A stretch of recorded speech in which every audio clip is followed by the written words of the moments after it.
Welcome back to Moving Forward, and I'm here again with my very good friend, Dr. Perry Polak, who seems to be doing a lot of work in the Bangladesh community. Perry, tell me a little bit about some of that activism and some of that social work that you've been doing in the Bangladesh community. Well, first of all, I'll have to mention that it is the entire executive, and especially Melissa. I will have to give props to her. She is somebody who really, without her and without the rest of the executive, I don't think I would have accomplished anything.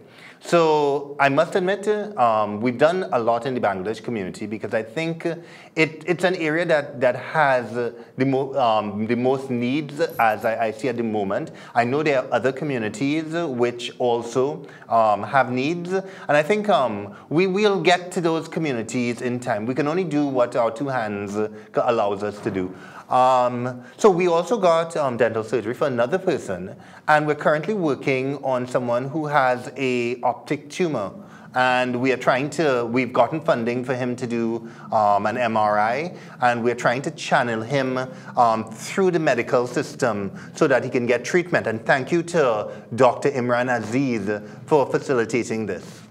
Right, so you also do clothes donations, children's Christmas parties, and a bit of other activism. Tell us a little bit more about that, Perry. Oh, well, we are very fortunate to have done a Christmas party for some of the children in Bangladesh, and the kind help of Mr. Graham Butcher, who is the counselor for the area. He has allowed us to use his office and has given us tents, and he played a critical role. So I must admit, I have to make sure that he gets the respect that he deserves and the thanks.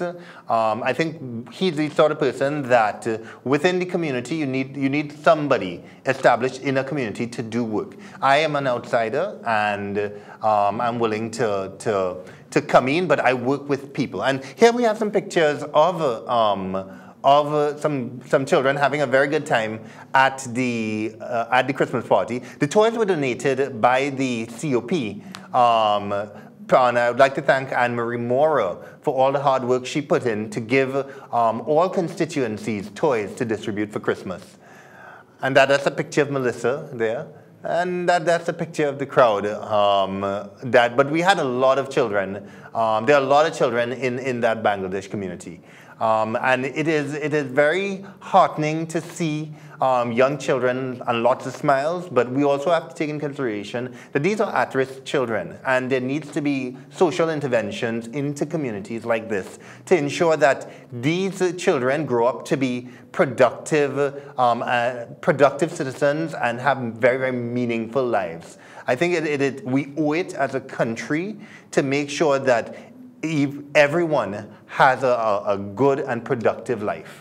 I'm in full agreement with that. You also had research done in this community by a fellow researcher from Amsterdam. Of course, in one way for things to improve is always to have research and get some sort of results out of it. So tell us a little bit about that before we go into the next question. Okay, as part of my actual work that I do for a living, I work in the area of strengthening urban planning regionally, and we have many linkages with universities, and one of the universities is the University of Amsterdam. So I was asked to facilitate a student researcher to do some research mainly on climate change and settlements. So her name was Lidika, and we brought her down to work in the Bangladesh community. And one of the key activists in that community is Mr. Asghar Ali. He has been crucial for us to conduct work. And he worked with her, and he allowed her access. He gave her access to people because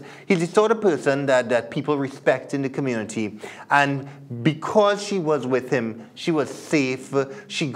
People were willing to talk to her. And so she looked at really the conditions under which the people in Bangladesh lived and the nature of their houses. While you and I may be living in nice concrete houses and such, many of the houses in the Bangladesh community are made of wood, and because of the weather and everything, they're being destroyed. And not everyone there can have the concrete houses because it's an unplanned community. It's on state land. So this is a situation that the government probably needs to address and pay more attention to. These are citizens of Trinidad and Tobago, and we really do need to rally behind them to make sure that their lives, that they live enriched lives. I guess everyone will be in total agreement with that. So tell us, what kind of future do you see for the St. Joseph constituency, and what part do you think you and the COP plays in it?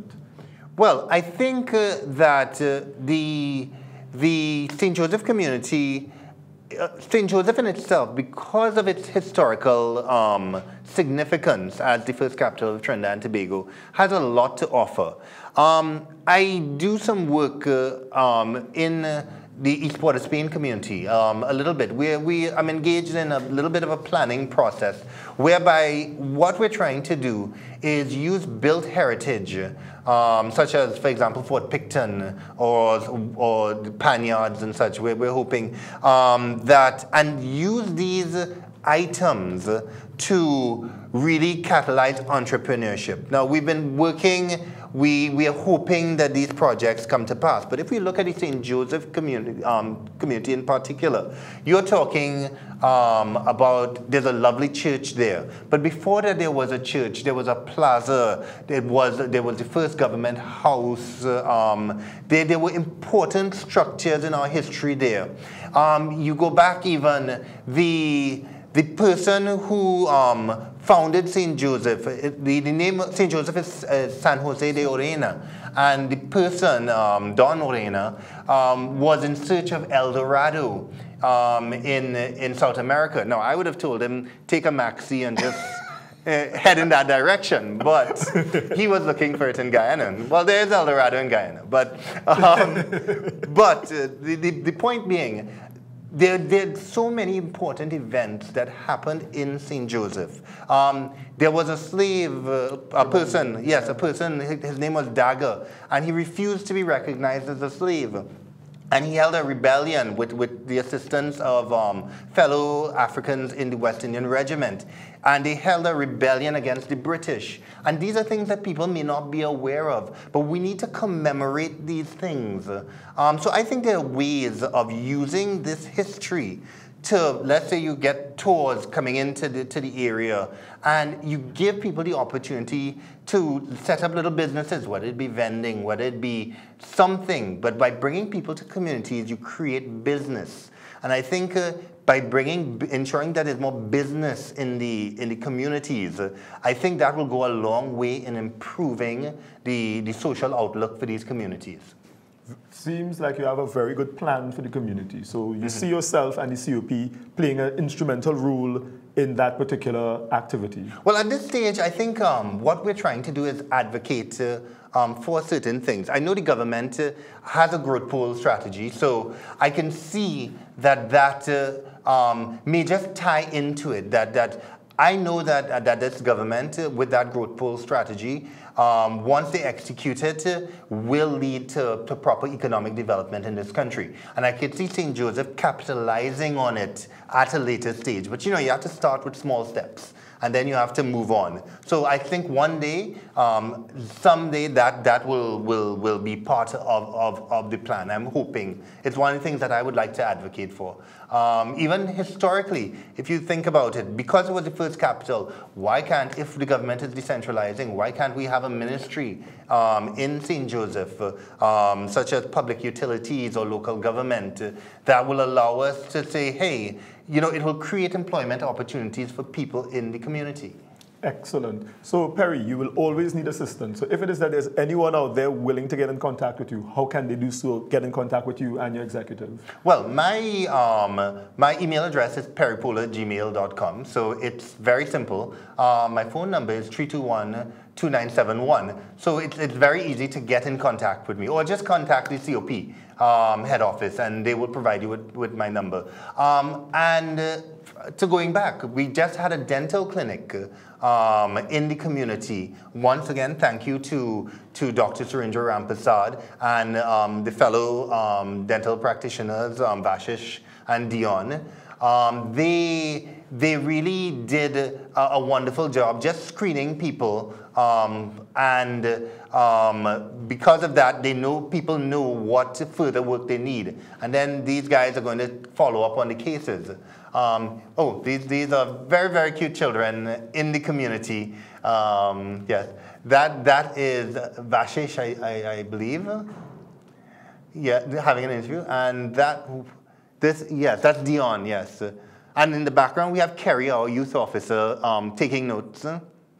And there is Dion performing a checkup. And that's Surendra. Surendra Rampersad is having a discussion with some of the youths in the area about dental hygiene, but also discussing about career opportunities, because I think it's important that when we go into these opportunities, we have to act as mentors. We have to share our experiences and let younger people know, hey, there's a future for you. Because it's one thing to fulfill somebody's physical needs, but you have to look at their emotional and spiritual needs. There's a gap there. We have to understand that we are mentors and we can share something. So if there are doctors, dentists, anyone who's willing to give clothes or other items, feel free to contact me and I will see what I can do. Not just for the Bangladesh community, but we do a little work in the Mount Dore. We're starting to do a little work in the Mount Dore community. And we are working through Miss Natasha Chevalier, who is a social worker.